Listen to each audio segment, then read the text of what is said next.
Olá pessoal, tudo bem com vocês? Vamos lá para mais uma aula de Relações Estatais, Bens e Intervenções. Na aula de hoje, especificamente trataremos sobre as organizações sociais, as chamadas OSs, e também sobre as organizações da sociedade civil de interesse público, as chamadas OCIPs. Vamos lá? Bom, pessoal, no que tange à organização social, ela recebe uma qualificação jurídica de pessoa jurídica de direito privado. Essa instituição ela não tem fins lucrativos, é instituída por iniciativa dos particulares e que recebe delegação do poder público, mediante um contrato de gestão para desempenhar serviços públicos de natureza social. O importante observar com relação a essas chamadas OSs, essas organizações sociais, é que nenhuma dessas entidades nasce com o nome de organização social. Ela é uma entidade criada pela iniciativa privada como uma associação ou como uma fundação. E posteriormente ela se habilita perante o poder público que passa a dar a essa entidade o nome de organização social. Então, se trata de um título jurídico outorgado e cancelado pelo poder público. A finalidade dessa entidade é desempenhar atividades dirigidas ou ao ensino, pesquisa científica, ou ao desenvolvimento tecnológico, ou à proteção e preservação do meio ambiente, também da cultura e também à saúde. Então essas são as atividades que serão desempenhadas por essas organizações sociais.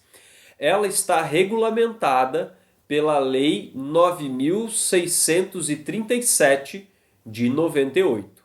Como a gente viu inicialmente, o vínculo dessas organizações sociais com o Estado é formalizado por meio de um contrato de gestão.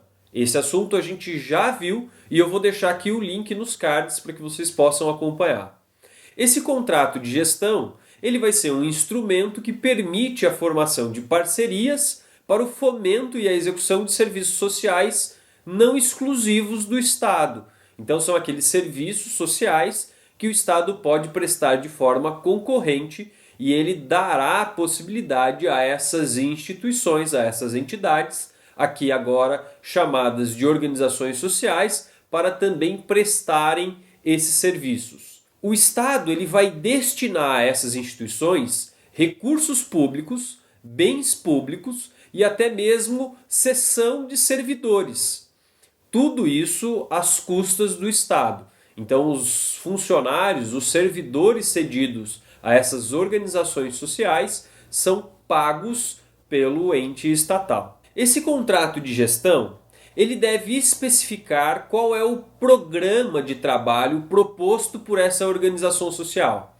Ele deve, além disso, estipular quais são as metas a serem seguidas, quais são os prazos de execução, bem como quais seriam os critérios de avaliação de desempenho, inclusive mediante indicação de qualidade de produtividade. Para a obtenção por essas entidades dessa qualificação organização social, essas entidades elas devem habilitar-se perante o Ministério Supervisor.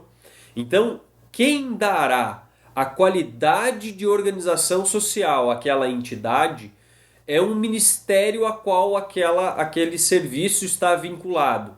Ou o Ministério da Educação, ou o Ministério de Ciência e Tecnologia, ou o Ministério de Saúde, ou o Ministério até mesmo da Cultura. Ou, eventualmente, o Ministério que estiver vinculando a pasta relativa àqueles serviços que a gente viu. Há uma exigência que esse órgão de deliberação sobre a organização social, ou seja, esse órgão dentro desse ministério que vai deliberar sobre a qualificação ou não daquelas entidades, seja composto tanto por representantes do Estado como também por membros da comunidade daquela determinada área.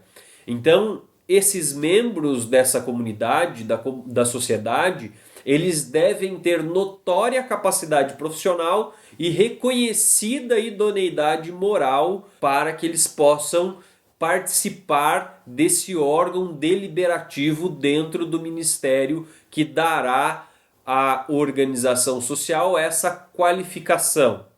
Então, lembrando, não se trata de uma instituição que nasce como organização social, mas ela recebe esse benefício a partir de uma propositura, a partir de uma habilitação perante o ministério específico. A execução do contrato de gestão, ele é supervisionado ou por um órgão ou por uma entidade que foi criada para essa finalidade de supervisão. Esse controle exercido sobre essa entidade é um controle de resultado, ou seja, é feito mediante uma análise por comissões avaliativas indicadas por essa autoridade supervisora, que avalia os relatórios apresentados periodicamente por essa organização social. Esse relatório deve conter uma comparação específica entre as metas que foram propostas no contrato de gestão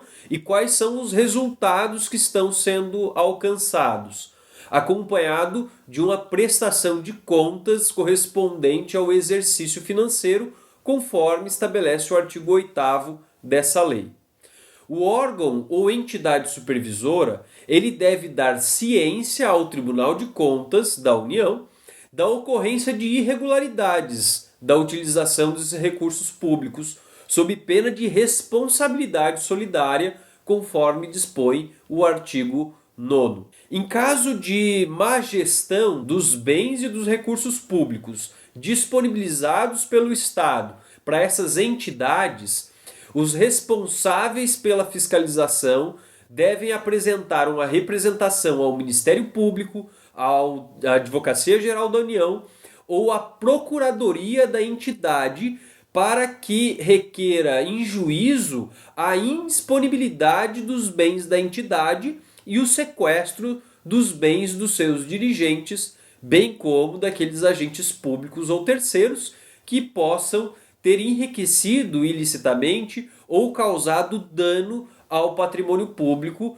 Essa é a disposição do que estabelece lá o artigo 10 dessa lei. É importante observar também que, por conta da Lei 8666 de 93, no seu artigo 24, inciso 24, é passível a dispensa de licitação das entidades mediante a celebração de um contrato de prestação de serviços com organizações sociais para atividades contempladas no contrato de gestão, caso, evidentemente, em que as OSs prestarão serviço ao Estado.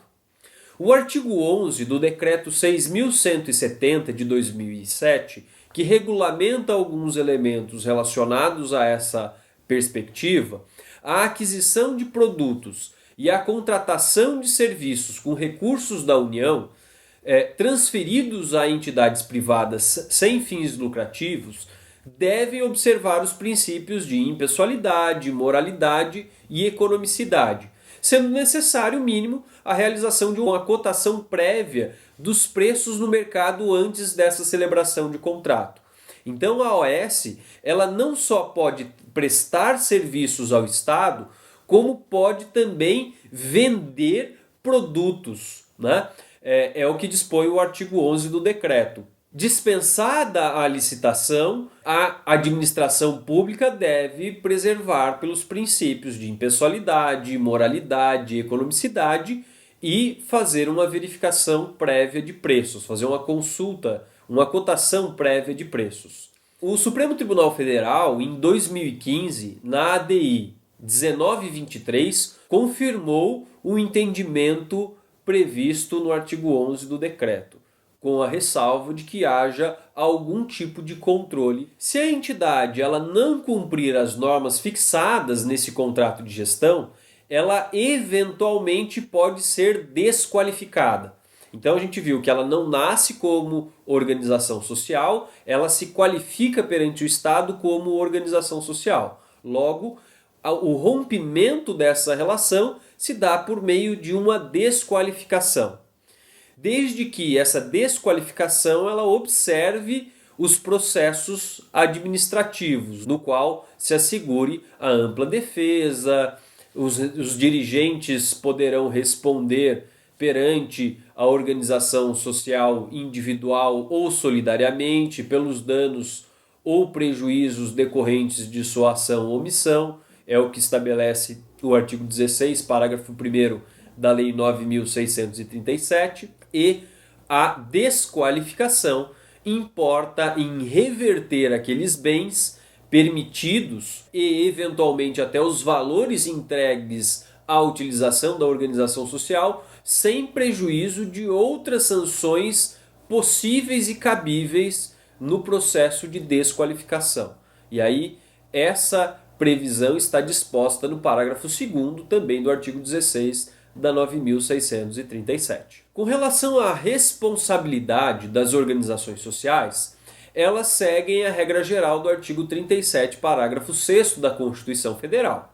Então, elas respondem objetivamente por danos causados a terceiros. Essa responsabilidade objetiva da pessoa jurídica e subjetiva do agente causador do dano obedece às regras gerais de responsabilidade que a gente já estudou. Essa conclusão ela é possível não só por conta do que estabelece o artigo 37, parágrafo 6º da Constituição, mas também olhando toda essa dinâmica constitucional que vai alcançar as pessoas jurídicas de direito público e também as de direito privado que se relacionam como entidades prestadoras de serviço público. Essa responsabilidade da organização social não afasta, segundo a professora Maria Silvia Zanella de Pietro, a responsabilidade subsidiária da pessoa jurídica de direito público que firmou o contrato de gestão, a semelhança do que acontece lá nos contratos de concessão de serviço público. Bom, entrando agora com relação às OCIPs. As OCIPs são as organizações da sociedade civil de interesse público. Elas são pessoas jurídicas de direito privado, sem fins lucrativos, instituídas por iniciativa de particular para desempenhar serviços sociais não exclusivos do Estado, com incentivo e fiscalização do poder público, mediante um vínculo jurídico instituído por um termo de parceria. Então, a primeira diferença que a gente observa em relação às OSs é que as OCIPs vão estabelecer um vínculo jurídico com o Estado por meio de um termo de parceria, enquanto que na OS é um contrato de gestão. Com relação às OCIPs, originalmente elas foram disciplinadas pela Lei 9.790 de 99, que ainda está em vigor. Elas foram regulamentadas pelo Decreto 3.100 de 99 e, mais recentemente, em 2014, algumas disposições gerais foram dispostas na Lei 13.019. Para obterem a qualificação enquanto OCIPs, essas entidades, criadas pela iniciativa privada, mas sem fins lucrativos, devem se habilitar perante o Ministério da Justiça e, uma vez qualificada, passam a receber algum tipo de auxílio ou fomento por parte do Estado. O artigo 1º da Lei 9.790 estabelece que podem se qualificar como organizações da sociedade civil de interesse público as pessoas jurídicas de direito privado, sem fins lucrativos, que tenham sido constituídas ou se encontrem em funcionamento regular há pelo menos 3 anos, desde que o respectivo objetivo social e norma estatutária atendam os requisitos estabelecidos pela Lei 9.790. Esses requisitos estão previstos no artigo 3º.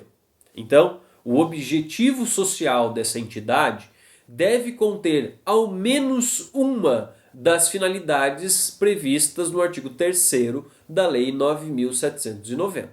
E o artigo 3º diz o seguinte, que a qualificação instituída por lei, observando em qualquer caso o princípio da universalização dos serviços, no respectivo âmbito de atuação da organização, somente será conferida às pessoas jurídicas de direito privado, sem fins lucrativos, com objetivo social, que tenham pelo menos uma das seguintes finalidades. E aí vamos lá. Primeiro, promoção de assistência social, ou promoção da cultura, defesa e conservação do patrimônio histórico e artístico. Promoção gratuita da educação, observando-se forma complementar de participação das organizações de que trata esta lei. Promoção gratuita de saúde, também observando as questões complementares ao que refere essa lei. Promoção de segurança alimentar e nutricional, defesa, preservação e conservação do meio ambiente e promoção do desenvolvimento sustentável, promoção do voluntariado, promoção do desenvolvimento econômico e social e combate à pobreza, experimentação não lucrativa de novos modelos socioprodutivos e de sistemas alternativos de produção, comércio, emprego e crédito. Promoção de direitos estabelecidos, construção de novos direitos e assessoria jurídica gratuita de interesse suplementar. Promoção da ética, da paz, da cidadania, dos direitos humanos, da democracia e de outros valores universais. Estudos e pesquisas, desenvolvimento de tecnologias alternativas, produção e divulgação de informações e conhecimentos técnicos e científicos que digam respeito às atividades mencionadas neste artigo e, por fim, estudos e pesquisas para o desenvolvimento, a disponibilização e implementação de tecnologias voltadas à mobilidade de pessoas por qualquer meio de transporte. Pessoal, notem que a outorga de qualificação como o OCIP, diferentemente do que acontece nas organizações, é um ato vinculado. Então, para que uma entidade se qualifique como um OCIP, eu preciso observar alguns requisitos legais. E a gente já até viu um deles, que é o prazo de 3 anos. Há possibilidade, obviamente, de indeferimento do pedido de qualificação somente quando o requerente recair nas hipóteses do artigo 2º da lei, que proíbe de serem OCIPs sociedades comerciais, sindicatos, associações de classe ou representação de categoria profissional, instituições religiosas ou congêneres, organizações partidárias e assemelhadas, inclusive suas fundações, entidades de benefício mútuo destinadas à proporção de bens e serviços a um círculo restrito de associados ou de sócios, entidades e empresas que comercializem planos de saúde assemelhados, instituições hospitalares privadas não gratuitas e suas mantenedoras, organizações sociais, cooperativas, fundações públicas, fundações, sociedades civis e associações de direito privadas criadas por órgão público ou por fundações públicas e organizações creditícias que tenham vinculação com o sistema financeiro nacional estabelecido lá no artigo 192 da Constituição Federal. Então, essas entidades não poderão se qualificar como OCIPs. Não poderão se qualificar como OCIPs também aquela pessoa jurídica de direito privado sem fins lucrativos que não tenha pelo menos uma das finalidades listadas lá no artigo 3º, nos incisos do artigo 3º, e que não obedeçam às normas que devem constar dos seus estatutos e que estão dispostas no artigo 4º, neste caso. As instituições que não tenham um regular funcionamento de no mínimo 3 anos, ou a documentação apresentada estiver incompleta. Então, somente nestes casos, aquelas entidades, nessas características, não se qualificarão como organizações da sociedade civil de interesse público. O vínculo, como vimos inicialmente com a administração pública, ele é estabelecido por meio de um termo de parceria, que é delimitado lá no artigo 9º da Lei 9.790, que vai estabelecer que o instrumento passível de ser firmado entre o poder público e as entidades qualificadas como OCIP, destinados à formação de vínculo de cooperação entre o Estado e a organização para o fomento e execução de atividades de interesse público previstos lá no artigo 3º dessa lei. O termo de parceria ele deve especificar algumas cláusulas essenciais, como por exemplo, qual é o objeto, quais são as metas e os resultados que se busca atingir, qual é o prazo de execução ou qual é o cronograma de atividades dessa organização, quais são os critérios objetivos de avaliação, quais são os critérios objetivos de avaliação de desempenho, qual é a previsão de receita e qual é a previsão de despesas, inclusive com detalhamento de remuneração, benefício pessoal a serem pagos com recursos oriundos ou vinculados ao termo de parceria, obrigatoriedade de apresentação de relatório anual, com comparação entre as metas e os resultados alcançados. A execução do termo de parceria ele é supervisionado por um órgão do poder público relacionado àquela área de atuação correspondente à atividade fomentada, e pelos conselhos de políticas públicas das áreas correspondentes à atuação existente, em cada nível do governo, segundo estabelece o artigo 11. O objetivo do termo de parceria é regulamentar esse fomento do poder público e como se dará essa cooperação entre poder público e essa entidade privada. A entidade eventualmente poderá perder essa qualificação como OCIP, a pedido, obviamente, porque se ela não quiser mais participar, então ela simplesmente vai lá e pede a desqualificação e não há nenhuma obrigatoriedade de permanecer aquele vínculo. Mas também pode ser desqualificada em razão de uma decisão proferida em um processo administrativo, o qual deve assegurar a ampla defesa e o contraditório conforme estabelece o artigo 7º. Em caso de má gestão de bens ou recursos de origem pública, os responsáveis pela fiscalização vão apresentar uma representação ao Ministério Público, à Advocacia Geral da União ou à Procuradoria daquela entidade, para que requeram ao judiciário competente a decretação da indisponibilidade dos bens daquela entidade e o sequestro dos bens de seus dirigentes, como agentes públicos ou terceiro, que possam ter enriquecido ilicitamente ou causado um dano ao erário, ao patrimônio público, conforme estabelece o artigo 13. A Lei 13.019 de 2014, ela provoca também uma alteração na Lei 8.429, que é a Lei de Improbidade Administrativa. Ela altera a Lei 8.429 com a finalidade de incluir novas modalidades de atos de improbidade nos artigos 10 e 11, que tratam respectivamente dos atos que causam prejuízo ao erário e dos atos que atentem contra os princípios da administração. Em todos os novos atos de improbidade, as infrações previstas se relacionam com a celebração e execução de parcerias com entidades privadas. Para a gente finalizar, só estabelecer algumas diferenças entre as OSs e as OCIPs. Então, com relação às OSs, o instrumento jurídico é um contrato de gestão, enquanto que na OCIP, o instrumento jurídico é um termo de parceria. As OSs estão regulamentadas pela Lei 9.637 de 98, enquanto que as OCIPs regulamentadas, no aspecto geral, pela Lei 9.790 de 99. A gente pode observar que o ato para qualificar as OSs é um ato discricionário, respeitando os princípios de impessoalidade, moralidade e economicidade após cotação prévia.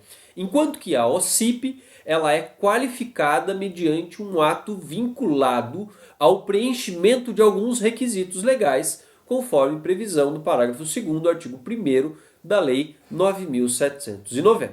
Bom, pessoal, na aula de hoje a gente trabalhou lá com a dinâmica e funcionamento das organizações sociais, chamadas de OS, e também organizações da sociedade civil de interesse público, as chamadas OCIP.